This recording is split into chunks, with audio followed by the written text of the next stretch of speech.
திருமதி வி.கே. சசிகலா அவர்கள் நான் அதிமுக ஒருங்கிணைக்க போகிறேன். புரட்சித் தலைவர் அம்மா அவர்கள் இருக்கும் பொழுது எப்படி உள்ளே வந்தார்கள், எப்படி இருந்தார்கள், எப்படி இந்த கழகத்தை கொண்டு செல்லும் பொழுது எவ்வளோ இடையூறுகள் பிரச்சனைகள் பண்ணினார்கள், இவர்களுடைய அச்சுறுத்தலுக்கும் துன்புறுத்தலுக்கும் ஆளாகி முக்கிய நபர்கள் கட்சி விட்டு விலகினார்கள் என்பதை நாடே அறியும். அவர்கள் சொல்லும் கேவலமான வேலைகளை செய்ய சொல்லி ரொம்ப கட்டாயப்படுத்தினார்கள். கட்டாயப்படுத்தும் பொழுது இவர்களெல்லாம் தன்மானத்தையும் ஒரு சுயமரியாதையுமே பெரிய ஒரு முதலீடாக வைத்துக்கொண்டு புரட்சித் தலைவரிடம் வளர்ந்தவர்கள். இவர்களால் அதற்கெல்லாம் ஈடு கொடுக்க முடியவில்லை. சசிகலாவும் அவர்களுடைய குடும்பம் செய்த அட்டகாசங்களும் பராக்கிரமங்களும் அக்கிரமங்களும் அநாகரிகமான செயல்களும் உச்சபட்ச அவமரியாதையும் தான் காரணமே தவிர வேற எந்த காரணத்திற்காகவும் இவர்களெல்லாம் வெளியே போகலை. ஓபிஎஸ் எந்த அடிப்படையில் முதலமைச்சராக வந்தார், தேர்ந்தெடுக்கப்பட்டார் என்று நீங்கள் யோசிச்சிங்கன்னா அவர் அதிமுக ஒரு பெரிய தியாகமெல்லாம் எதுவும் செய்யலை.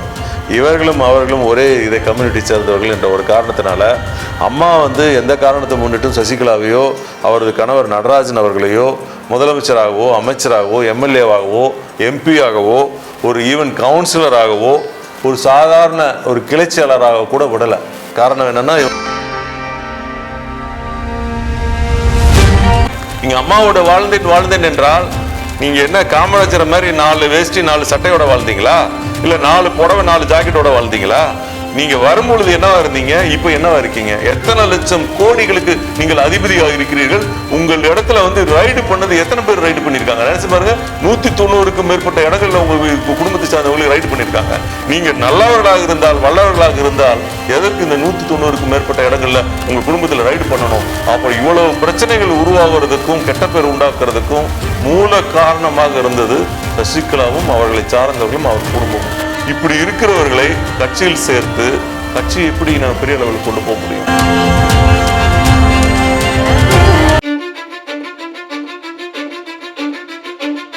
S84 தமிழ் நேயர்களுக்கு இனிய வணக்கம். திருமதி வி.கே. சசிகலா, டிடிவி தினகரன், முன்னாள் முதல்வர் ஓ. பன்னீர்செல்வம் உள்ளிட்டவர்களை அதிமுகவில் எந்த காலத்திலும் சேர்ப்பதற்கு வாய்ப்பில்லை என அதிமுக பொதுச் செயலாளர் எடப்பாடி பழனிசாமி கடந்த சில நாட்களுக்கு முன்பு தெரிவித்திருந்தார். அது குறித்தும் அதிமுகவில் அடுத்த கட்ட நடவடிக்கைகள் எப்படி அமையும், தேர்தல் வியூகங்கள், உள்ளாட்சி தேர்தல் மன்ற தேர்தலும் 2026 தேர்தல் வியூகங்களும் எப்படி இடம்பெறும் என்பது பற்றியும் நம்மோடு பதிலளிக்க இணைந்திருக்கிறார் அதிமுகவின் செய்தி தொடர்பாளர்களில் ஒருவரான திரு ரவி குழந்தைவேலு அவர்கள். வணக்கம் சார். வணக்கம். நல்லா இருக்கீங்களா சார்?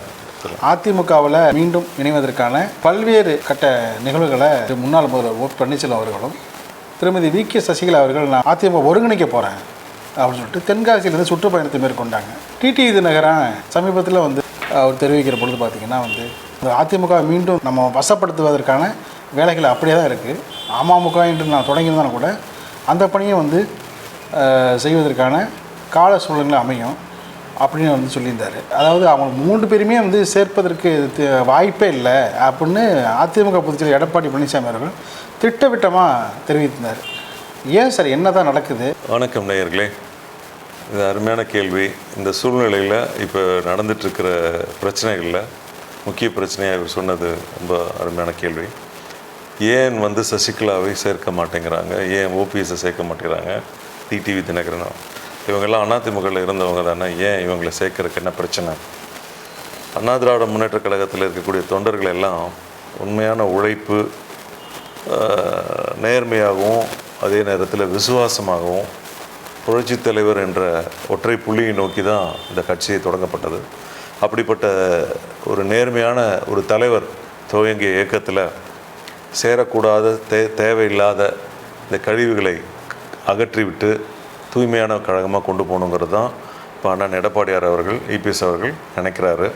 அதற்கு காரணம் என்னென்னா, இவர்கள் கடந்த காலங்களில் புரட்சித் தலைவர் அம்மா அவர்கள் இருக்கும் பொழுது எப்படி உள்ளே வந்தார்கள், எப்படி இருந்தார்கள், எப்படி இந்த கழகத்தை கொண்டு செல்லும் பொழுது எவ்வளோ இடையூறுகள் பிரச்சனைகள் பண்ணினார்கள், இவர்களுடைய அச்சுறுத்தலுக்கும் துன்புறுத்தலுக்கும் ஆளாகி எப்படி ஒப்பற்ற தலைவர்களாக 2ஆம் கட்ட தலைவர்களாக உருவெடுத்திருந்த முக்கிய நபர்கள் கட்சி விட்டு விலகினார்கள் என்பதை நாடே அறியும்.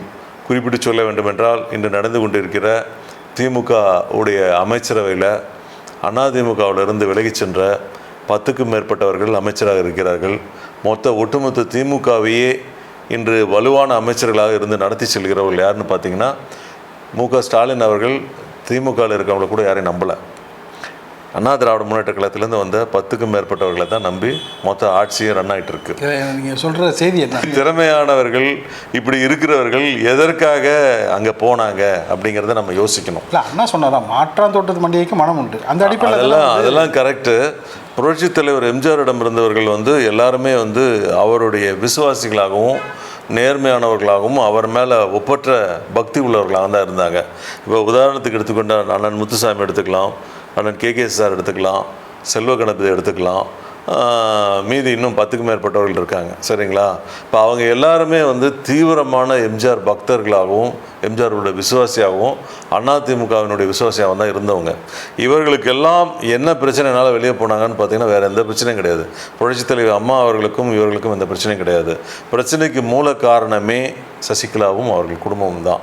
அப்படிப்பட்டவர்களால தான் இந்த 10க்கும் மேற்பட்டவர்கள் கட்சியிலேருந்து போயிருக்காங்க. இன்னும் வெளியில் பெயர் சொல்ல முடியாத அளவுக்கு இன்னும் நிறைய பேர் இருக்காங்க. அவர்களும் போனதுக்கு காரணம் பார்த்திங்கன்னா இந்த சசிகலாவும் அவர்கள் குடும்பம் தான். சரி, அப்படி என்ன தான் பண்ணினாங்க அப்படின்னு கேட்டால் அவங்க பண்ண டார்ச்சர் எல்லை அடங்காது. அதாவது ஒரு மூத்த உறுப்பினர்கள் கட்சியினுடைய 2ஆம் கட்ட தலைவர்களாக இருந்தவர்களை எந்த அளவிற்கு அவர்களை அவமானப்படுத்த வேண்டுமோ அந்த அளவுக்கு அவமானப்படுத்தினார்கள். அவர்கள் சொல்லும் கேவலமான வேலைகளை செய்ய சொல்லி ரொம்ப கட்டாயப்படுத்தினார்கள். கட்டாயப்படுத்தும் பொழுது இவர்களெல்லாம் தன்மானத்தையும் ஒரு சுயமரியாதையுமே பெரிய ஒரு முதலீடாக வைத்துக்கொண்டு புரட்சித் தலைவரிடம் வளர்ந்தவர்கள். இவர்களால் அதற்கெல்லாம் ஈடு கொடுக்க முடியவில்லை. அவர்கள் செய்த குடைச்சல்களை எல்லாம் இவங்களால் தாங்க முடியல, அவமரியாதைகளை தாங்க முடியவில்லை.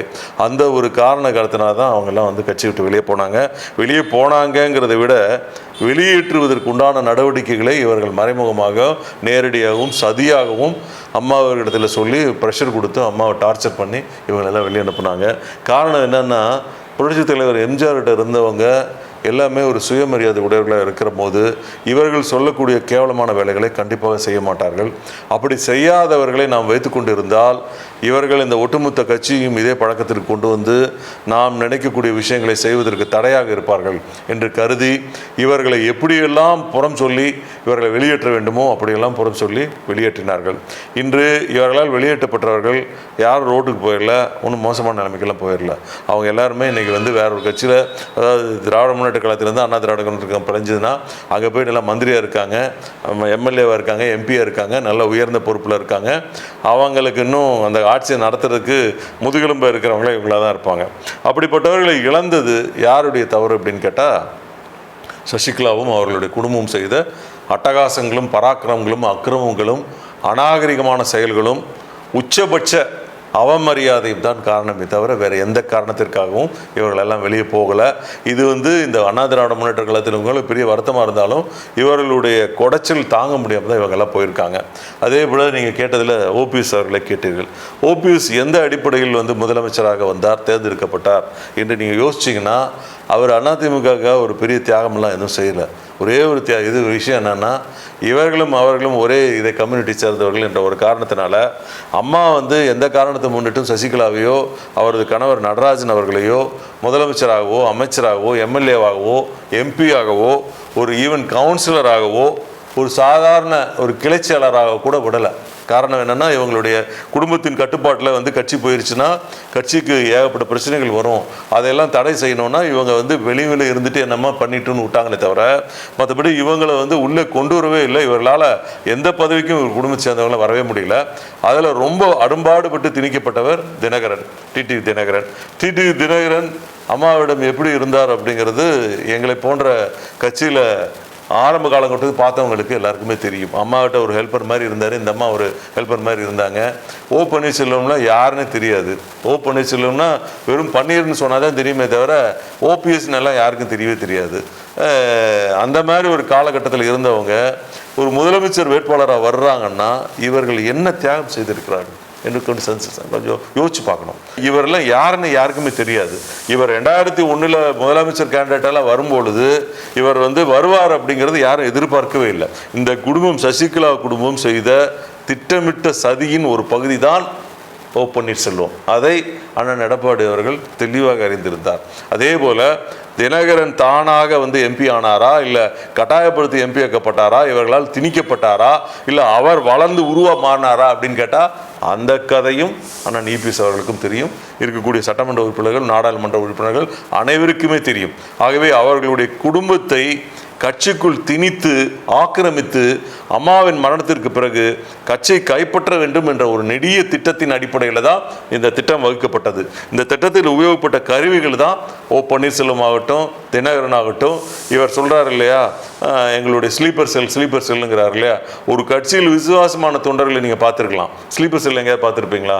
எம்ஜிஆர் நடத்திய கட்சியில் அப்படி ஒரு கேட்டகரியே கிடையாது. அம்மா நடத்திய கட்சியில் அப்படி ஒரு கேட்டகரியே கிடையாது. காரணம், அப்படிப்பட்ட துரோகிகளை அடையாளம் கண்டுபிடிக்கப்பட்டால் சுக்குநூறாக நொறுக்கி விடுவார்கள். அப்படிப்பட்டவர்களாம் கட்சிக்கு தேவையே கிடையாது.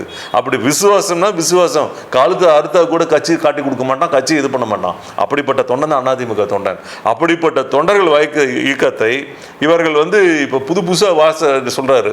என்ன சொல்றாரு? எங்களுடைய ஸ்லீப்பர் செல் இருக்கு அப்படின்னா, நீ எவ்வளோ பெரிய ஆளுங்கிறத, எவ்வளோ மோசமான ஆளுங்கிறத உன்னுடைய நீ குறிப்பிட்டு காட்டுகிற ஸ்லீப்பர் செல் என்று சொல்கிறாயே, அப்பவே உன்னுடைய சதித்திட்டம் வெட்ட வெளிச்சத்துக்கு வந்திருக்கிறது.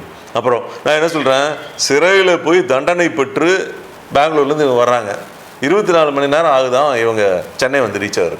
இவங்க என்ன அப்படிப்பட்ட பெரிய தியாகத்தை செய்துட்டு வந்த ஒப்பற்ற தலைவரா?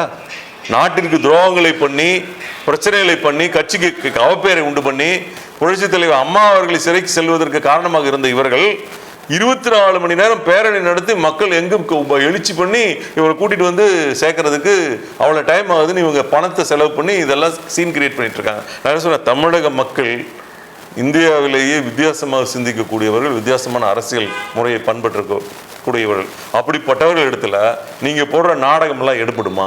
24 மணி நேரம் ஒரு ஒப்பற்ற தலைவர் வர்றாருன்னா இவர் என்ன தியாகம் பண்ணிட்டு ஜெயிலுக்கு போனாரு? அதை கொஞ்சம் விளக்கமா சொல்லுங்க. கேட்போம், நாங்களும் கேட்போம், மக்களும் தெரிஞ்சுக்கிட்டோம், நாங்களும் தெரிஞ்சுக்கிறோம் இல்லையா? எவ்வளவு அதிமுக ஊழலுக்கு எதிரான கட்சி. ஊழலுக்கு எதிரான கட்சியில நீங்க ஒரு தவறு செய்து தவறு நிரூபிக்கப்பட்டு குற்றவாளி என்று கோர்ட்டால் நிரூபிக்கப்பட்டு நீங்கள் சிறைக்கு செல்கிறீர்கள். சிறைக்கு செய்து 4 வருடம் தண்டனை அனுபவித்து விட்டு பெரிய தியாகி போல நீங்க பேரணி நடத்துறீங்க, 24 மணி நேரம் ஆகுதுன்னு சீன் கிரியேட் பண்றீங்க. அவ்வளோ பெரிய தியாகியா இருந்தா ஏன் அதிமுக ஆட்சி நீங்க இதை எடுத்து நிறுத்திருக்கலாமே? ஏன் நிறுத்தல? நீங்க என்ன பண்ணிட்டு இருந்தீங்க? அவர் அமமுக கழகம் என்று தொடங்கும் பொழுது நீங்க வேடிக்கை பார்த்து கொண்டு தானே இருந்தீர்கள். தினந்தாலும் உங்களை கேட்டு தானே எல்லா வேலையும் பண்ணிட்டு இருந்தாரு. கட்சியில் நடக்கக்கூடிய ஒவ்வொரு பிரச்சனைகளும் உங்களுக்கு தெரியாம எதுவும் நடக்கலையே. இன்னைக்கு நீங்க ஒருங்கிணைக்கிறேன், தூக்கி நிறுத்துகிறேன், கட்சியை ஜெயிக்க வைக்கிறேன் அப்படின்னு சொல்றீங்கல்ல, ஏன் அப்ப நீங்க தடுத்து நிறுத்திருக்கலாம்ல? ஒரு கழகம் உருவாவதற்கு உங்க வீட்டுல இருந்து தான் ஒரு கருவி வெளியே வந்திருக்கு. அந்த கருவியை இயக்குனது நீங்க தான். அந்த கருவி இயக்கி அமமுகங்கிற ஒரு கட்சி உருவாக்கி இருக்கீங்க. அண்ணா திராவிட முன்னேற்ற கழகம் துரோகம்னா என்னன்னு தெரியாது, இந்த தப்பான வேலைக்கு போக மாட்டாங்க. அப்படி இருக்கிறவர்களை நீங்க திசை மாத்தி இருக்கிறீங்க.